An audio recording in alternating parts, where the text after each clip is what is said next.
Pinocchio. Long ago in Italy there lived an old clockmaker named Geppetto. Tick tick tock, went all the clocks in his shop. When he worked, Geppetto felt happy. But when he rested, a sad feeling came over him. Ah, he would think, all my life and no child to call my own. So, one day Geppetto carved a puppet from wood in the shape of a boy. He made the arms and legs of the puppet so they could move. He cut and sewed a nice outfit for it, as if it were a real boy. I will call you Pinocchio, said Geppetto. That night, Geppetto lay the wooden puppet down onto the bed. From out of the window, a big star twinkled bright. Geppetto looked out the window to the twinkling star. Bright star, said Geppetto. If I could make one wish, it would be for a real boy of my own. But of course, he knew that was not possible. That night, the same big star swooshed right into Geppetto's room. It changed into a blue fairy. The blue fairy flew over to the bed. Little wooden puppet, said the blue fairy. In the morning, you will be able to walk and talk like a real boy. She tapped the puppet one time with her wand. And if someday you can prove that you are brave and true, you may become a real boy. Pinocchio's eyes opened. One more thing, said the blue fairy. Suddenly, a cricket appeared. He was dressed mighty fine and could talk. Meet the cricket, said the blue fairy. He will stay with you to help you make wise choices. And with that, the blue fairy went swoosh and was gone. Out of the window and up into the night sky.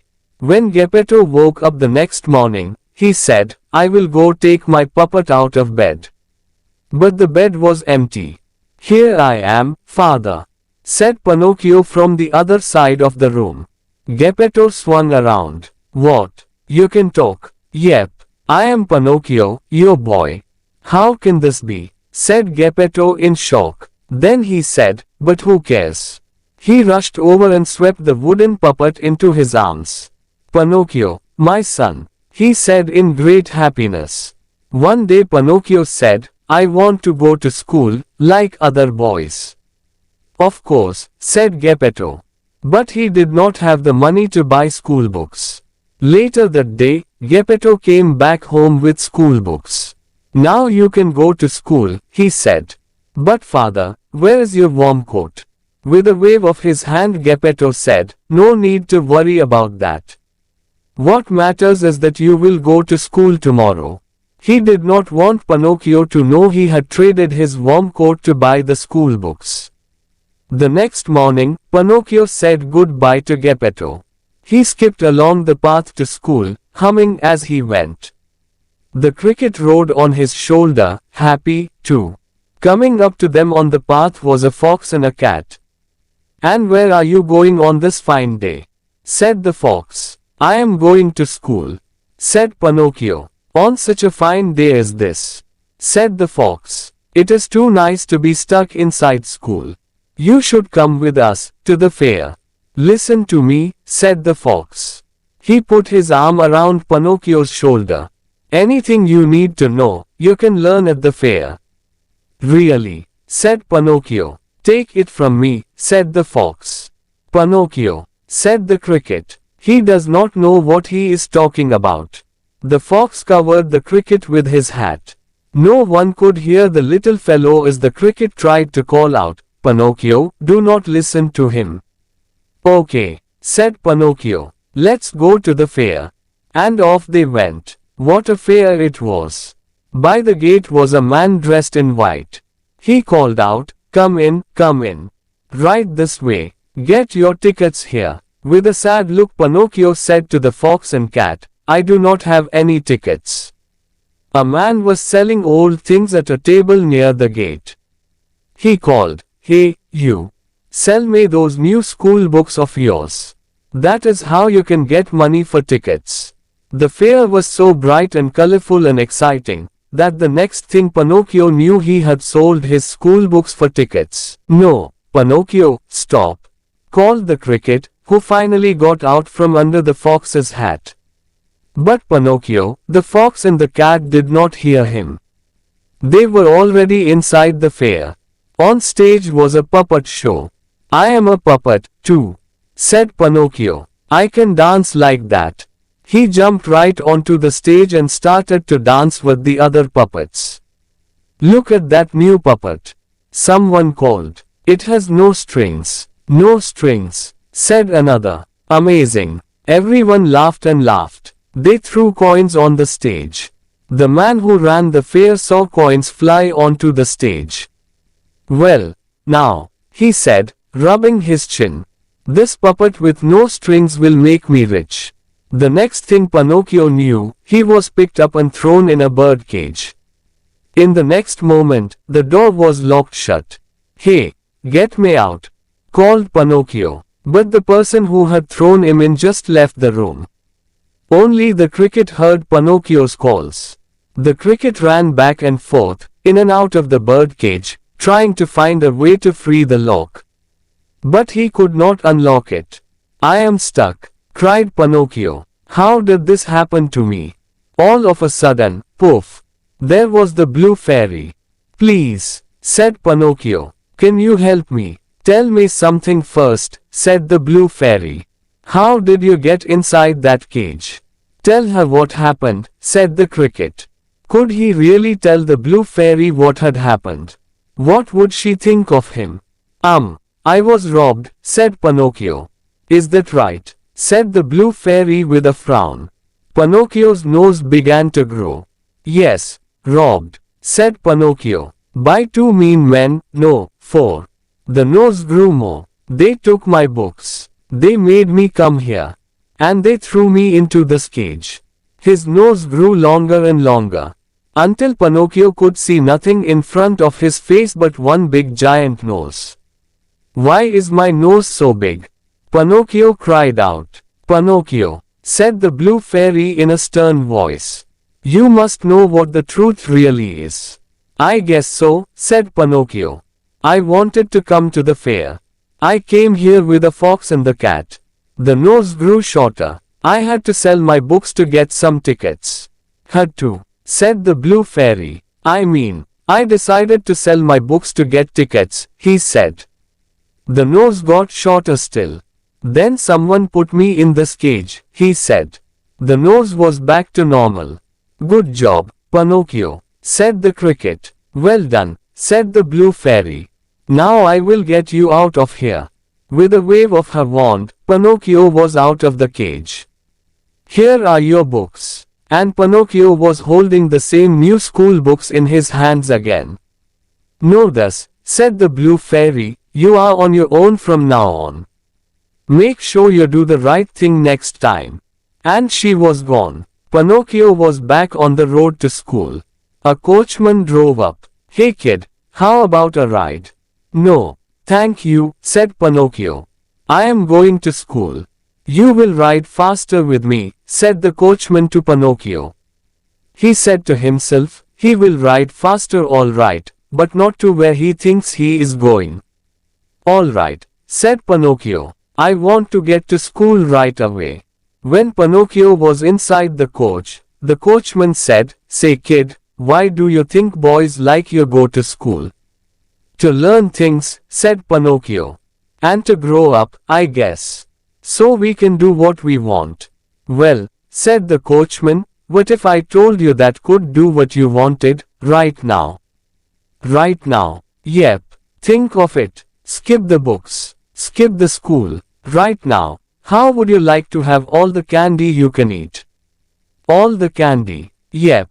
Ice cream, too. Of every flavor. Ever want to smoke a cigar or play pool? All this and more, at Pleasure Island. Pleasure Island. Best place in the world for boys like you. Don't listen to him, Pinocchio, shouted the cricket. Why wait, said the coachman. I know just where Pleasure Island is. This is your lucky day, kid. So what do you say? Let's go there, said Pinocchio. I'm going to Pleasure Island. Oh, said the cricket, waving his arms in the air. After a while, the coach stopped. You got a boy with you in that coach, said a dark stranger to the coachman. Yep, The coachman grabbed Pinocchio and threw him down onto the ground. He's all yours. Now pay up. The coachman reached out for something. Was it money? From the dark stranger. Then the coachman drove off. What could it all mean? But as Pinocchio looked around, he no longer cared. For everything the coachman had told him was true. Heaps of candy all about. Tubs of ice cream in every flavor. Boys like him could eat and play all day. None of them had to work or clean up. There were even cigars if you wanted one, and pool tables to play. But after a few days, something was odd. Where did all the boys go?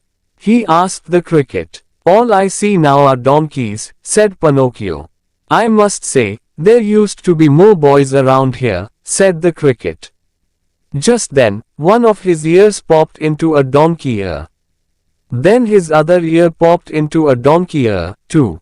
Oh, cried the cricket. What is happening to you? I don't know, honk, said Pinocchio. Pinocchio and the cricket saw a line of donkeys led by a dark stranger onto a truck. Oh, no, said the cricket. Now I get it. Boys get turned into donkeys here. Then the donkeys are sold. Pinocchio, we have to get you out of here, fast, while we still can. Let's go, honk, said Pinocchio. His 2 feet had popped into 4.